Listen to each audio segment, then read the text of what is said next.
except to make it very clear that the material is not going to go away.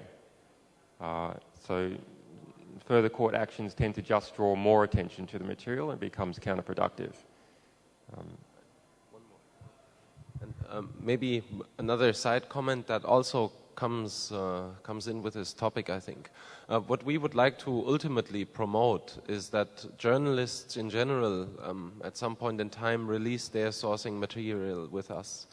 At least everything that is not so confidential that it would really, or so critical for the source protection that it cannot be released. But in general, we think that it would be very good for the media if source material was disclosed at one place in full, so that every journalist can also be independently verified on his story, so that anyone would be able to research the same source material that the journalist used and come to the same conclusions and find out that what he's doing is a good job and that he's writing credible news stories and not some weird propaganda that you wouldn't be able to detect if you did not have the source. So that is one thing we would like to establish in the future, or one mechanism that we would like to offer. And that hopefully will become an incentive to release material with us then as well. Any other?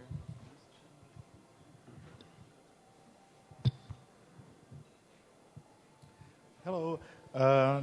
Do you have any material from China or Russia?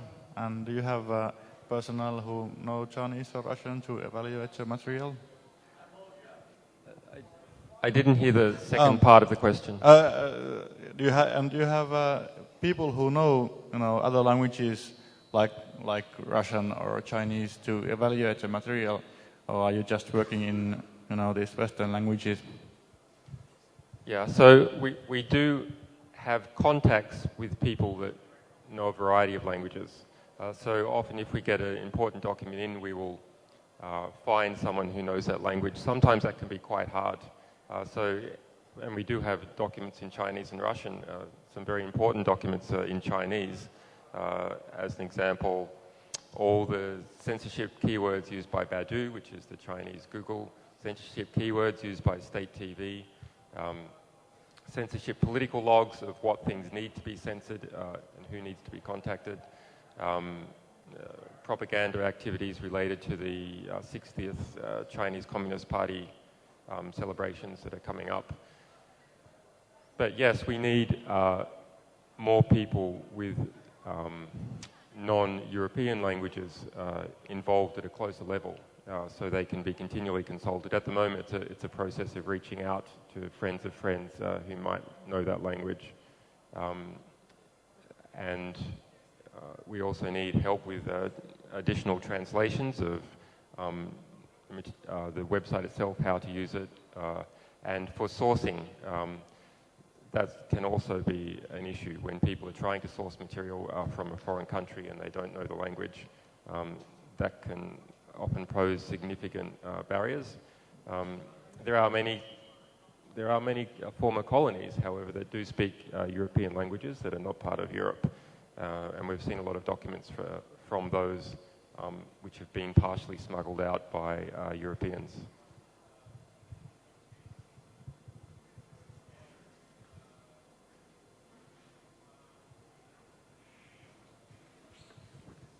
Hello. Sorry. Have you been trying to promote the kind of principle that government should publish all the documents automatically? So have you been trying to make things so that governments automatically make some documents like the CRS public? No? Did you understand anything? The audio is a little bad. The question was if we promote open government, or if we... have you tried convince governments to publish the data automatically without kind of being leaked, like you said about the CRS? That why don't we publish it automatically as it's going to be leaked. So, no. Does anyone understand the question? I think it was the question if you lobbied for automatic release of documents directly with government. Yeah, so I think I understand what you're saying. You're suggesting after a time period, as an example, documents are automatically released to us, or in general? In general. Well, it'd be a great thing. Certainly, some in the United States have lobbied for things to be automatically declassified at particular dates and released. That doesn't seem like it will happen. There's too many forces that are pushing against it. It's mainly sort of arse covering. What happens if it goes wrong and one document is released? Someone gets blamed, but no one gets proper credit for all the good that is done. In Europe, I'm not sure what the situation with that is. For the CRS, certainly we've lobbied a bit, but others have done a lot of lobbying. But we are specialist leakers. You know, we work where the traditional civil society fails. And the Freedom of Information Act is an example of something that is abused and is failing. As an example, the EFF, through the legal system, tried to...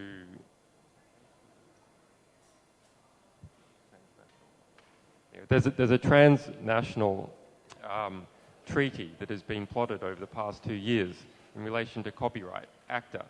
So we released the first documents about ACTA. It was not on the political agenda at all of any activists in this community or in developing world patent medicine. And the EFF then tried to FOI that material. Other groups tried to FOI that material in the United States.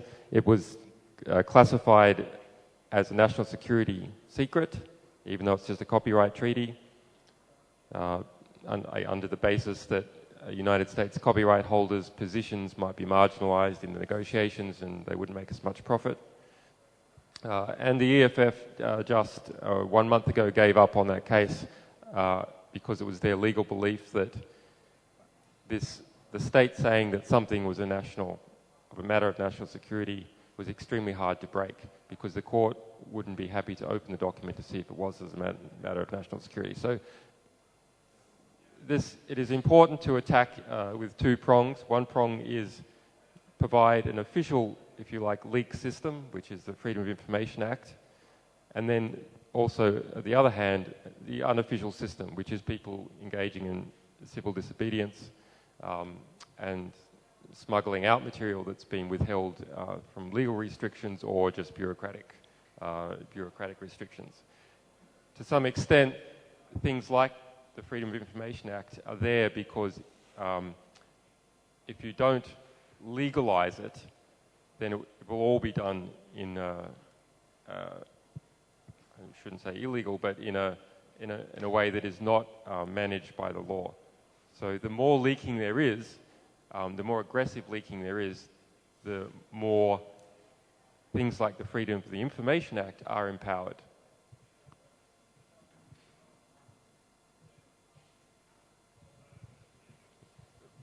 Hi, I'm Kara with the Meta Lab. Less a question, more a suggestion really. You talk a lot about the American situation, you know, Freedom of Information Act and all documents created by the government being not under copyright, which is awesome, but it's not the same way in most places of the world. And so I wonder if you have thought about creating a directory of the legal information for each country. I know this is a shitload of work and you'd need a legal expert in each country, but maybe you might want to start on that. So I can go and say, okay, I'm in Austria. I can know exactly what my situation is. What about government documents? What happens if I take a document from my corporation that I feel violates some ethical principle that I stand for, and I release this and I get fired as a result, or I get sued